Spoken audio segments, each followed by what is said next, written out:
Let me teach you something.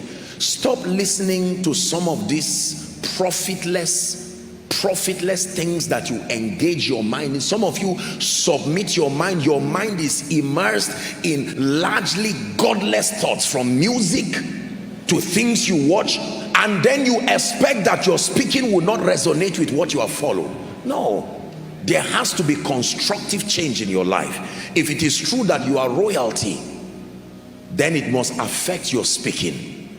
I spoke as a child. When I was a child, I spake like a child. Number two, I understood as a child. Number three, I thought as a child. But when I became mature, I became a man, I put what? What did the Bible call them? It didn't call them cultural things. It called them childish things. There are things you have to be willing to put aside. Seeing then that we are surrounded by so great a cloud of witnesses, it says, let us lay aside every weight and the sin that doth easily beset us, and then to run with perseverance the race that is set before us. For someone, you came to church tonight and God is speaking to you. It's time to lay aside childish things, childish arguments, childish discussions, childish attitudes. It's time to grow. Validate your being in church by producing fruits that befit a Christian. If we are to dig into this issue of kings and priests, let me touch a bit on it. Kings dress well. Kings dress well. Kings dress well. Don't just clap, listen. There is no madman who says I'm a madman. The first way you know a madman is by his behavior and by his apparel.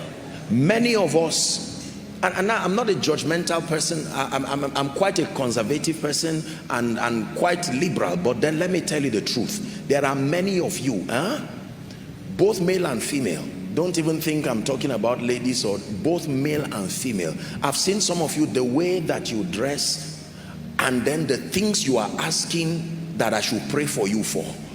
I already know that it's not even just, even if it's released from heaven, your persona, it will run away from you. Remember, I told you that what you are looking for is also looking for you, but not this version of you. Hold on, please listen. I love you. I have a commitment to help you. From today, act like royalty.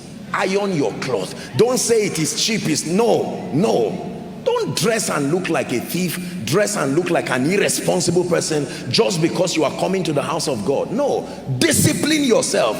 Be careful the things you ship from around the world. You are a child of God. Are we together?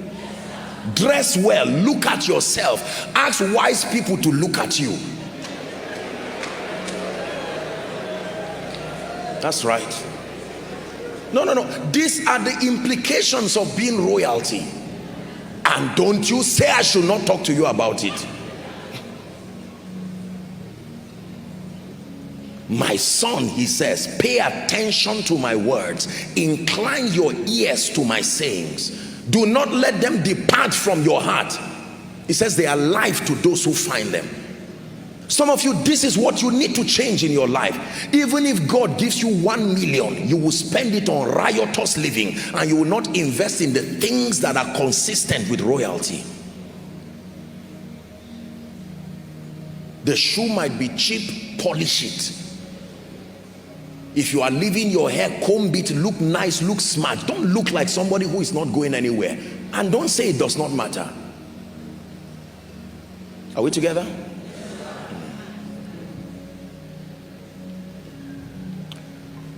The liberty God has given us is not for licentiousness. We must obtain grace to be responsible people.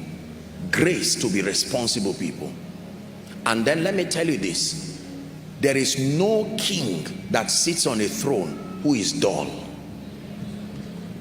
In fact, most kings justify their royalty through the excellency of their understanding. That means if it is true that you are royalty, It's time to re-edit your thinking, your concept, and be rich unto God, full of spiritual understanding. Hallelujah.